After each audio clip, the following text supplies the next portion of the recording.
terima kasih atas kesempatannya. Perkenalkan, nama saya Anastasia Ai Ayuki dengan NIM 2019-210025. Jadi di sini kelompok 1 akan mempresentasikan mengenai Managing Millennials Human Resource, yakni Online Recruitment and Selection.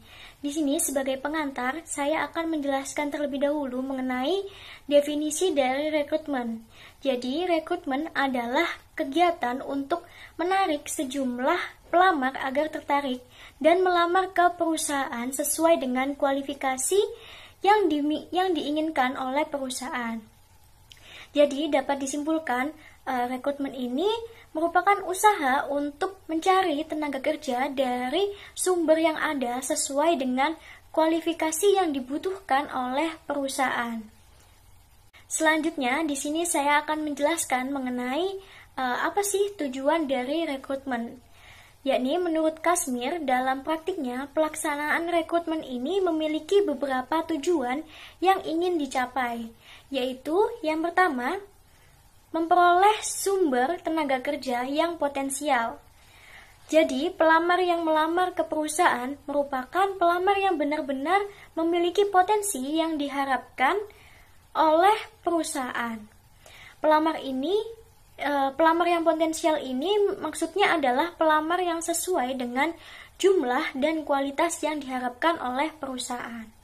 Yang kedua, yakni memperoleh sejumlah pelamar yang memenuhi kualifikasi, di mana pelamar yang melamar ke perusahaan benar-benar pelamar yang memenuhi kualifikasi yang dipersyaratkan.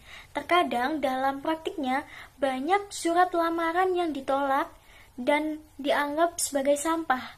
Mengapa?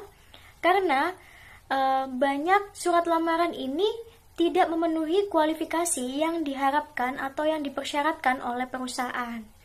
Yang ketiga, yakni menentukan kriteria minimal untuk calon pelamar, di mana pelamar harus benar-benar memenuhi persyaratan yang diinginkan oleh perusahaan. Adanya persyaratan minimal yang harus dipenuhi pelamar adalah mutlak.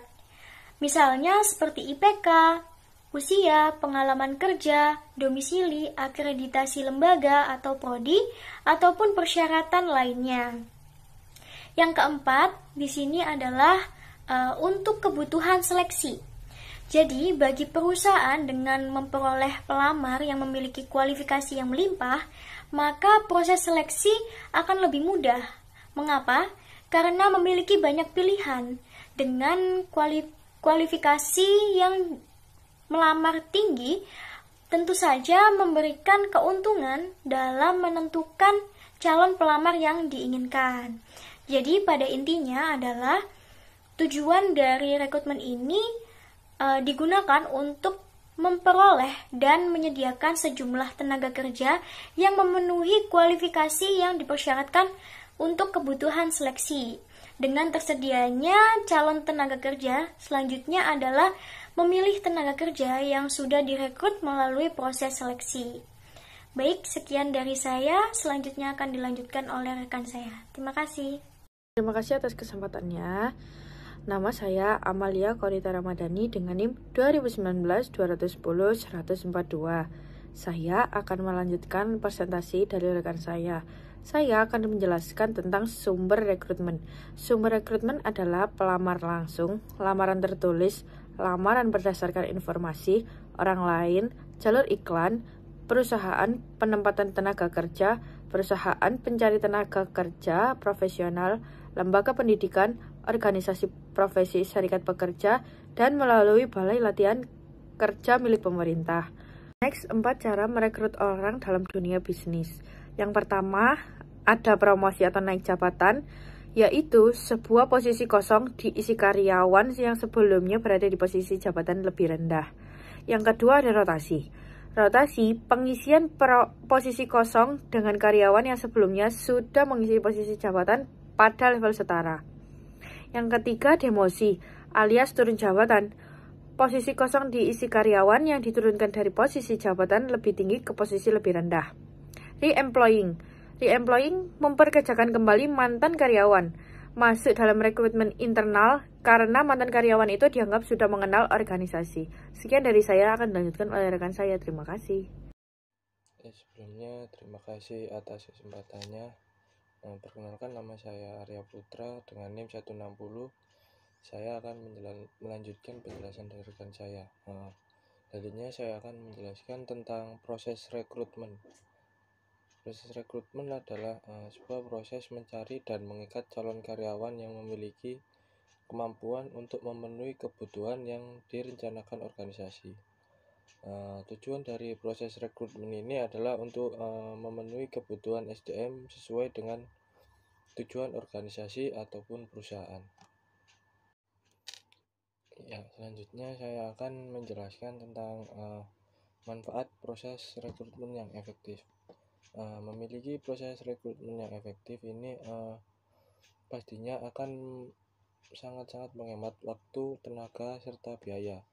Setiap ARD di dalam sebuah perusahaan untuk memperhatikan proses rekrutmen dan melakukan usaha agar proses rekrutmen berjalan dengan efektif.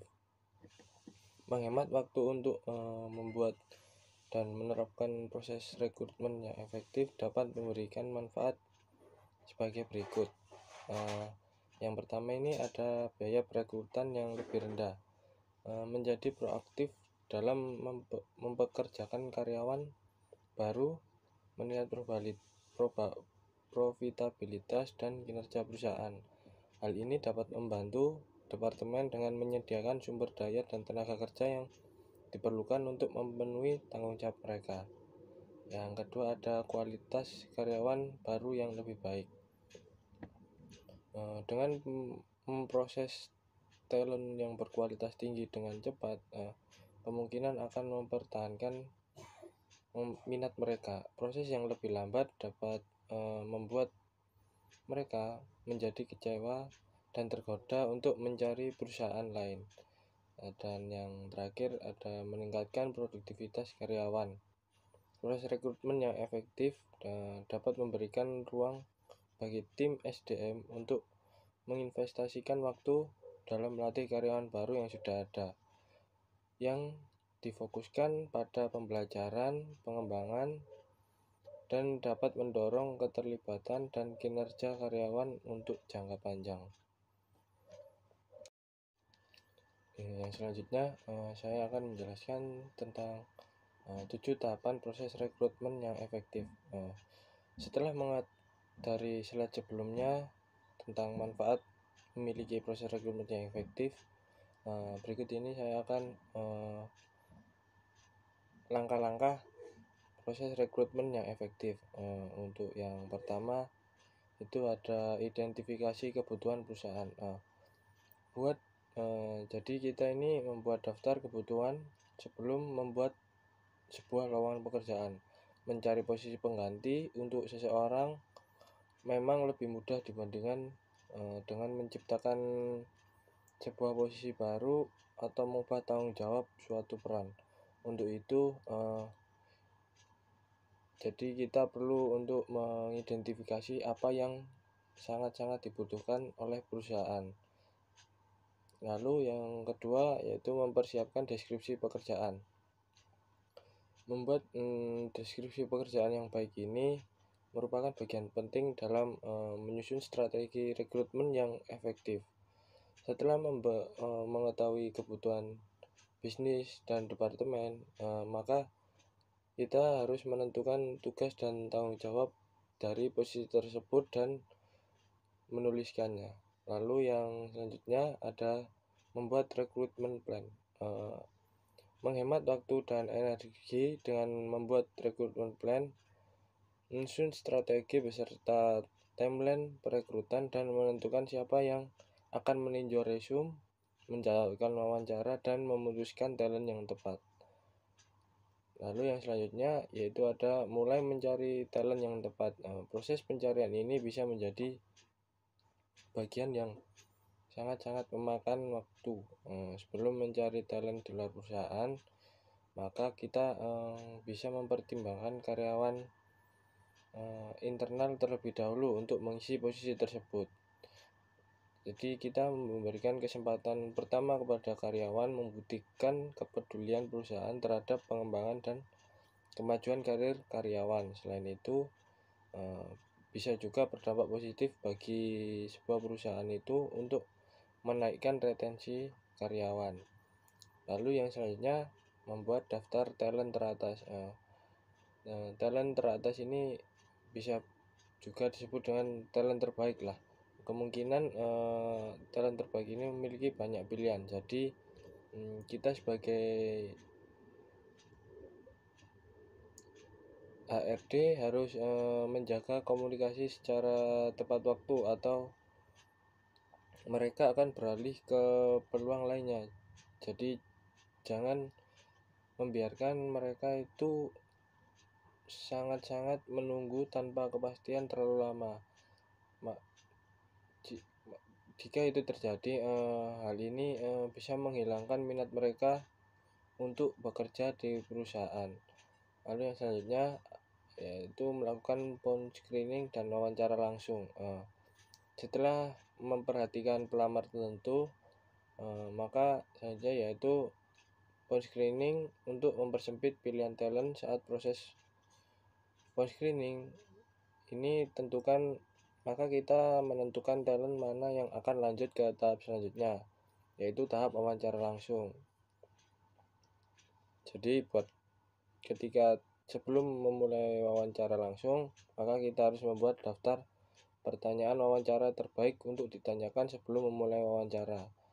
Wawancara ini harus dilakukan segera setelah phone screening. Idealnya wawancara langsung ini dilakukan dengan jangka waktu kurang lebih seminggu dari tahapan phone screening. Setelah interview ini, maka kita pastikan untuk memberikan tindak lanjut. Sekalipun ternyata mereka tidak lolos dalam proses ini, hal ini dilakukan untuk menghargai talent yang sudah meluangkan waktu dan tenaganya untuk mengikuti proses rekrutmen perusahaan. Lalu yang terakhir ada menawarkan pekerjaan dan onboarding karyawan baru. Setelah menjalani serangkaian proses rekrutmen dari yang pertama sampai yang terakhir, ini penawaran kerja. Yang terakhir ini adalah penawaran kerja, yaitu proses akhir yang menentukan kesepakatan talent untuk melanjutkan proses rekrutmen atau tidak. Tawaran pekerjaan ini biasanya dibuat secara tertulis. Jadi kita bisa memanfaatkan ini untuk memberikan penawaran yang menarik bagi calon-calon talent yang terpilih. Tidak semua talent itu biasanya tidak langsung untuk mengiyakan atau memberi persetujuan bahwa dia ingin masuk dalam perusahaan. Tapi beberapa di antara talent-talent tersebut mungkin akan melakukan negosiasi, seperti contohnya gaji ataupun tunjangan. Jadi perkiraan waktu dan jawaban itu tergantung dari negosiasi dari talent tersebut dan pihak SDM. Sekian yang dapat saya jelaskan. Mohon maaf jika ada salah kata. Terima kasih. Sebelumnya, terima kasih atas kesempatannya. Perkenalkan, nama saya Taufik Roman dengan NIM 2019-210200. Di sini saya akan melanjutkan presentasi dari rekan saya, yaitu tentang rekrutmen online atau e-recruitment. Rekrutmen online atau e-recruitment ini adalah salah satu proses perekrutan, menilai, memilih, dan mengajukan calon pekerjaan yang mengacu pada penggunaan teknologi berbasis digital. Rekrutmen online atau rekrutmen ini hadir karena adanya kendala yang dialami saat masih menggunakan sistem rekrutan secara manual. Dengan semakin berkembangnya dunia teknologi, membuat proses perekrutan ini ikut berkembang menjadi rekrutmen secara online. Penggunaan internet yang produktif untuk perekrutan dapat mempermudah untuk mencari kandidat dan melakukan wawancara serta memproses dokumen terkait yang diperlukan untuk merekrut dan melatih kandidat. Nah, proses rekrutmen online ini harus dipantau secara berkala untuk memastikan bahwa itu memberikan hasil yang dibutuhkan. Selanjutnya saya akan menjelaskan tentang tujuan rekrutmen online. Tujuan adanya rekrutmen online ini adalah cara untuk menyediakan bisnis dengan cara yang efisien dan lebih murah untuk mengisi posisi dalam sebuah perusahaan.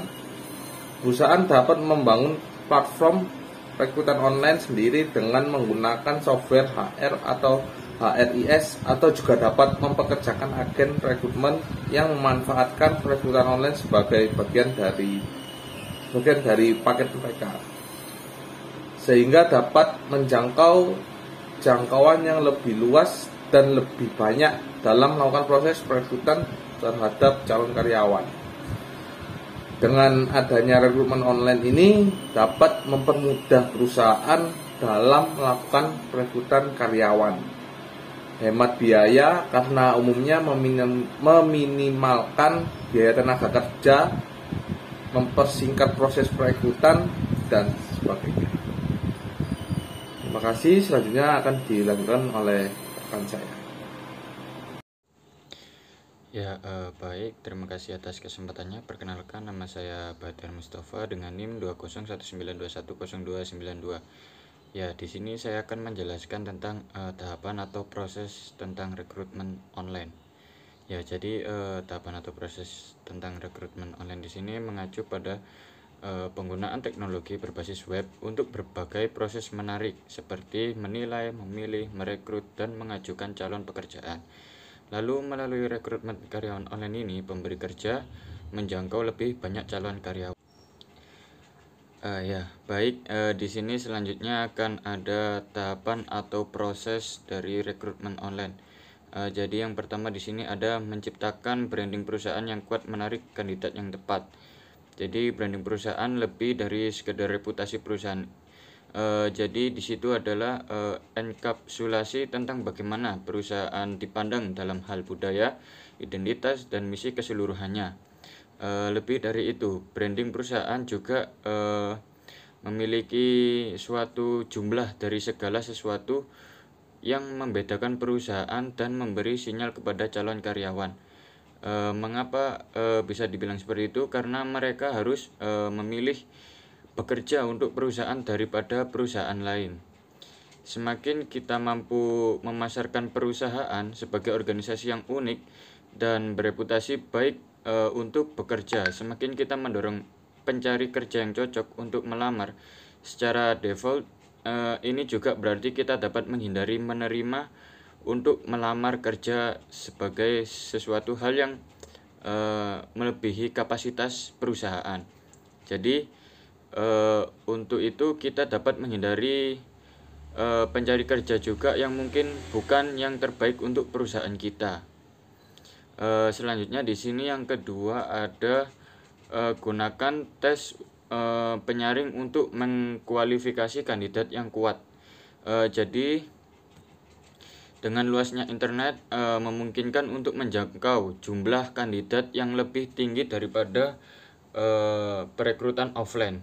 Hal ini berlaku saat kita mengiklankan berdasarkan lokasi geografis yang sebenarnya, dan terutama saat kita mencari kandidat untuk posisi jarak jauh, seperti contohnya kandidat rumahnya di suatu daerah Jawa Barat, sedangkan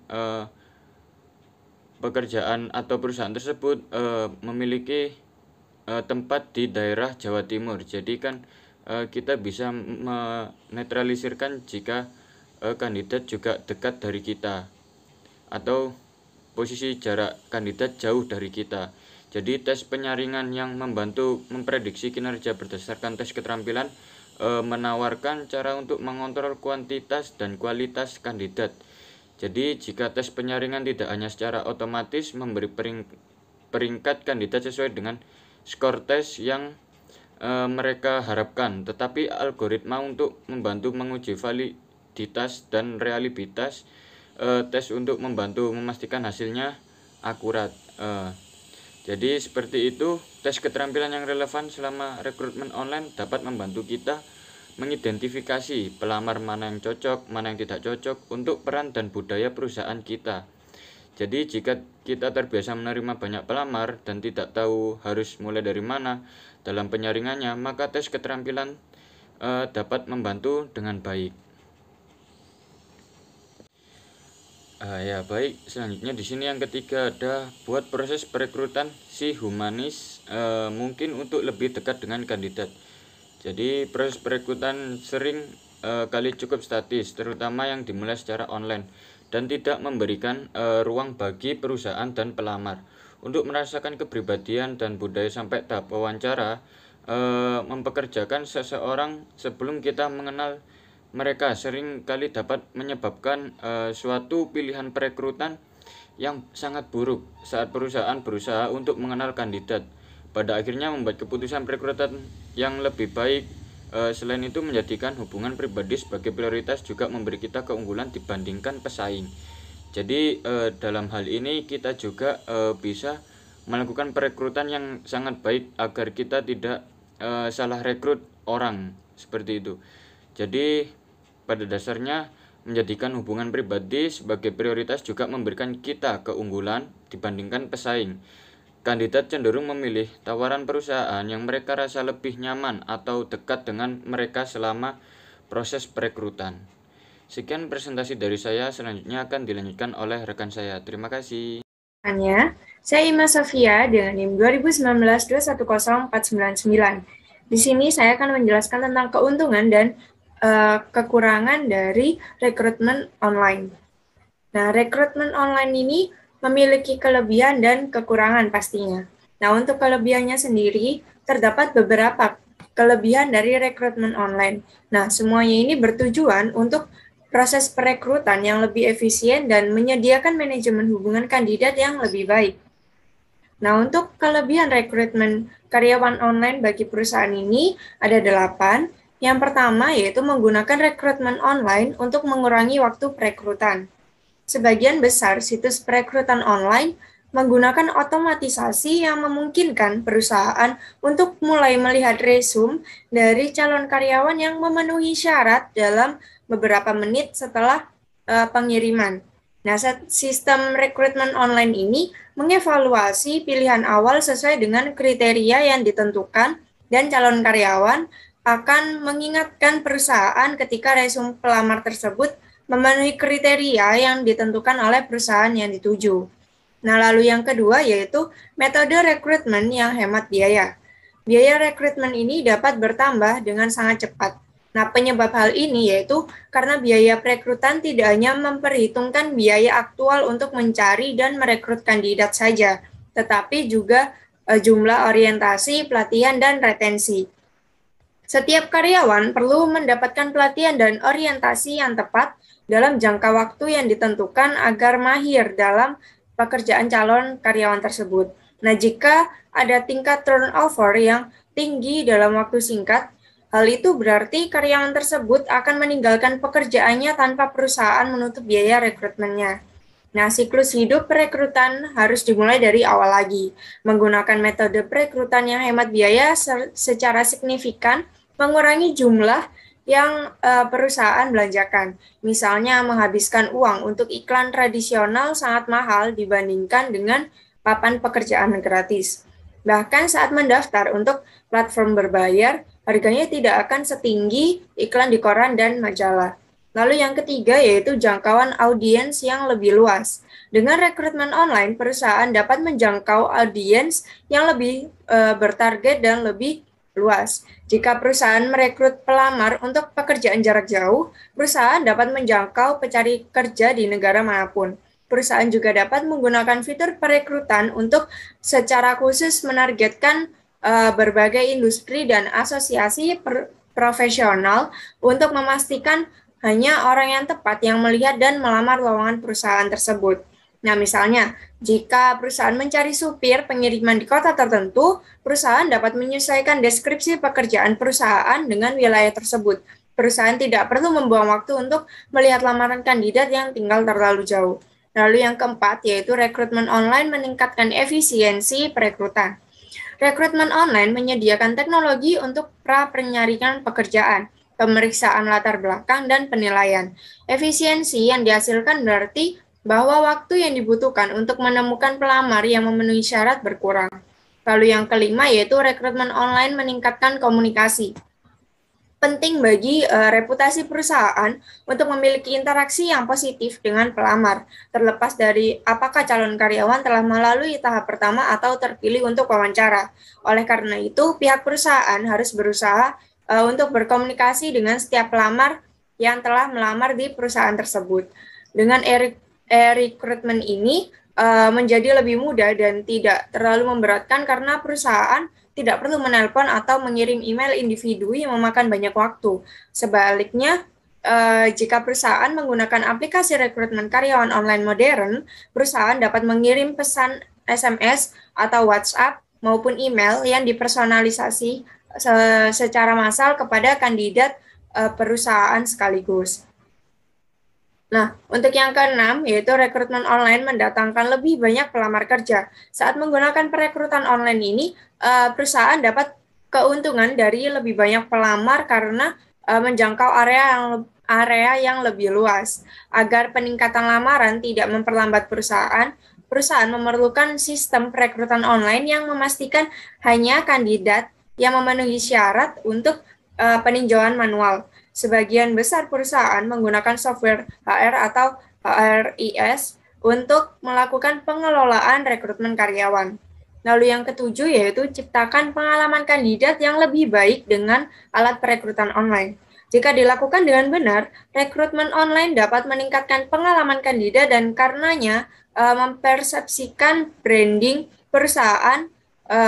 Cara perusahaan berkomunikasi dengan kandidat sangat penting karena meskipun calon karyawan tidak cocok untuk perusahaan, calon karyawan mungkin memberikan ulasan di sebuah website tentang cara perusahaan menangani proses perekrutan. Nah, lalu yang kedelapan yaitu mempermudah mengatur jadwal. Interview online memudahkan perusahaan dan kandidat menyesuaikan jadwal. Interview bisa dilakukan di luar jam kerja, dimanapun, dan menggunakan beberapa alternatif aplikasi video call. Dalam wawancara konvensional, kandidat dan recruiter kadang memiliki jadwal yang tidak cocok. Penjadwalan ulang tidak saja membuat lelah recruiter dan kandidat, tetapi juga membuat pekerjaan lain jadi terganggu. Lalu untuk yang selanjutnya yaitu kekurangan rekrutmen online. Ketika melakukan proses rekrutmen online, beberapa hal ini sering menjadi kendala dalam proses perekrutan online. Berikut kesalahan atau kendala yang paling sering dilakukan dalam proses rekrutmen online. Yang pertama yaitu informasi terkait perusahaan yang diberikan tidak lengkap. Beberapa lowongan yang dibagikan melalui media daring terkadang banyak informasi yang kurang dijelaskan secara detail.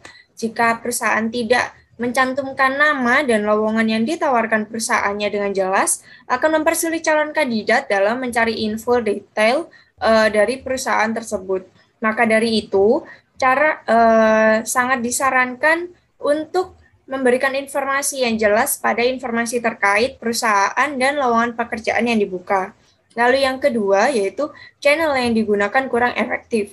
Dalam proses rekrutmen, biasanya sebagian besar perusahaan menggunakan beberapa channel lowongan pekerjaan untuk membantu memberikan informasi terkait rekrutmen, seperti LinkedIn, situs job portal, ataupun job fair online yang sering diadakan saat ini. Akan tetapi, pada proses ini, kesalahan yang biasa dilakukan oleh tim rekrutmen adalah menyimpulkan efektivitas channel hanya berdasarkan beberapa banyak kandidat yang melihat lowongan pekerjaannya. Kenyataannya, jumlah kandidat yang benar-benar melamar lewat platform tersebut lebih sesuai untuk jadi indikatornya saja dibandingkan dengan jumlah yang melihat dan sesuai dengan kriteria yang dibutuhkan dari lowongan tersebut.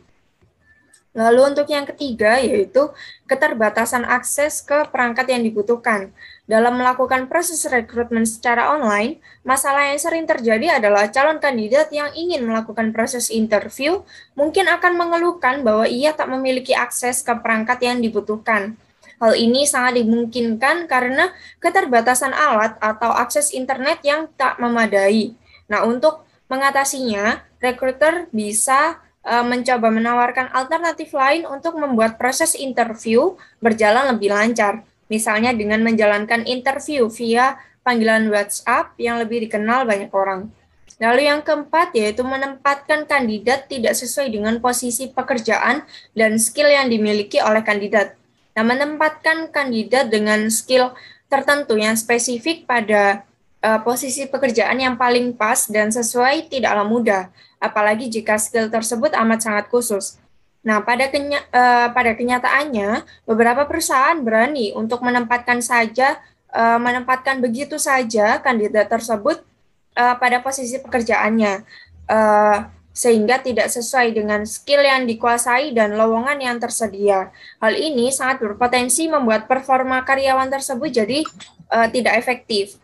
Hal yang seharusnya dilakukan pihak rekrutmen adalah menjelaskan betul secara detail dan terperinci terkait deskripsi pekerjaan yang akan dikerjakan dengan detail, dan langkah selanjutnya yaitu mencari kandidat dengan skill yang memang sesuai. Lalu yang kelima atau yang terakhir yaitu tidak memberikan informasi secara jelas dan berkala pada kandidat.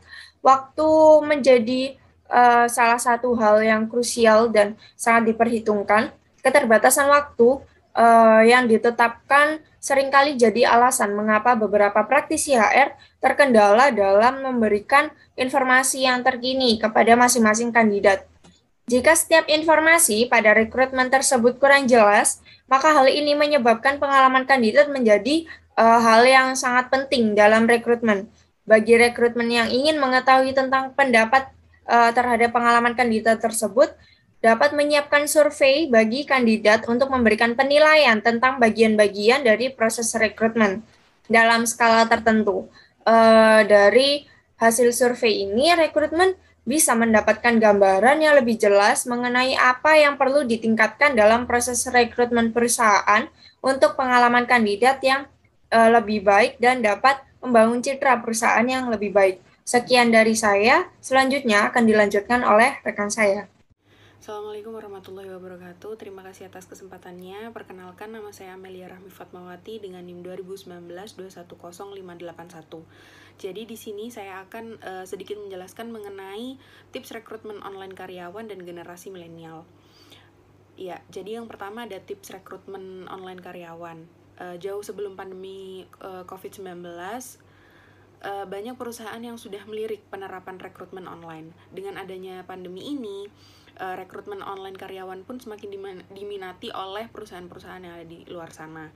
Sebab rekrutmen karyawan menjadi jauh lebih mudah dilakukan dibandingkan memakai metode yang sebelumnya, yang membutuhkan terlalu banyak dokumen dan terlalu banyak menyita waktu. Rekrutmen online sendiri mengacu pada proses pencarian calon karyawan menggunakan internet melalui seperti website perusahaan, terus juga iklan online, media sosial, dan cara lain di internet untuk menemukan dan mempekerjakan karyawan yang sesuai untuk kebutuhan perusahaan itu sendiri. Nah, rekrutmen online itu menjadi solusi untuk menyediakan kebutuhan bisnis dan dengan cara yang efisien dan lebih murah untuk mengisi posisi yang kosong di perusahaan tersebut. Namun dalam melakukan perekrutan online, perusahaan tetap harus memiliki strategi. Nah, di sini ada 5 langkah rekrutmen online karyawan yang akan saya jelaskan. Yang pertama ada identifikasi kebutuhan. Nah, yang terpenting itu adalah bicaralah dengan Departemen SDM atau HRD tentang jenis karyawan yang sedang dibutuhkan atau yang sedang dicari perusahaan, sekaligus cara terbaik untuk menjangkau mereka. Kalau perlu, teliti dan pahami posisi pekerjaan yang serupa untuk melihat tipe orang seperti apa yang mengejar lowongan pekerjaan tersebut. Seperti itu. Nah, terus yang kedua ada meningkatkan branding perusahaan. Nah, ini juga penting untuk memikat pelamar kerja dengan selalu memperbarui situs perusahaan, baik dari segi visi misi hingga rajin memposting posisi yang tersedia. Tetapi jangan cuman memposting lowongan pekerjaan saja, melainkan buat konten-konten yang mengungkapkan seperti apa perusahaan beserta brandingnya itu. Nah, untuk menarik kandidat-kandidat terbaik tersebut, kalian bisa memanfaatkan media sosial seperti Facebook, Instagram, Twitter, dan mungkin sekarang ada TikTok ya, yang banyak orang-orang juga mengumumkan lowongan pekerjaan di TikTok. Nah, seperti itu. Terus yang ketiga ada memasang lowongan pekerjaan di portal pencari kerja. Itu juga bisa dilakukan. Nah, ada banyak portal lowongan kerja di Indonesia yang aktif dalam menyediakan informasi pada pelamar kerja. Kalian itu bisa membuat iklan lowongan kerja di semua situs pencari kandidat tersebut. Tetapi sebaiknya kalian itu memilih portal kerja yang terpercaya dan kalian sesuaikan dengan budget yang kalian punya, seperti itu. Terus yang keempat ada memanfaatkan jaringan. Untuk menemukan kandidat yang sesuai dengan suatu posisi, perusahaan dapat memanfaatkan jaringan yang dimiliki oleh karyawan yang ada. Mereka dapat ikut membantu menyebarkan info lowongan kerja ke kerabat, bahkan tempat mereka kuliah dulu itu juga bisa. Nah, organisasi perguruan tinggi dan alumni itu biasanya memiliki forum atau situs yang berisi info pekerjaan khusus untuk magang atau pekerjaan khusus gelar dan mengizinkan alumni memposting pekerjaan di sana secara gratis. Nah, hal ini memungkinkan Anda untuk memanfaatkan kumpulan kandidat yang secara aktif atau akan segera aktif mencari pekerjaan. Baik, yang kelima, yang terakhir itu gunakan alat rekrutmen online karyawan. Nah, selain media sosial dan jaringan, memanfaatkan alat online untuk menyaring, memilih, dan mempertahankan karyawan itu adalah batu loncatan berikutnya. Nah, alat seperti aplikasi video conference seperti Zoom atau Google Meet dapat digunakan untuk merampingkan proses wawancara bagi kandidat dan pewawancara, seperti itu. Ya, yang selanjutnya ini yang akan saya jelaskan itu adalah mengenai generasi milenial. Jadi istilah generasi milenial itu memang sudah sering kita dengar ya. Jadi istilah tersebut itu berasal dari millennials, dari kata millennials yang diciptakan oleh dua pakar sejarah dan penulis di Amerika. Namanya itu adalah William Strauss dan Neil Howe. Nah, millennial generation atau generasi Y itu juga akrab disebut dengan generation Me atau eco boomers. Secara harfiah itu memang tidak ada demografi khusus dalam menentukan kelompok generasi yang satu ini. Namun para pakar menggolongkannya berdasarkan tahun awal dan akhir.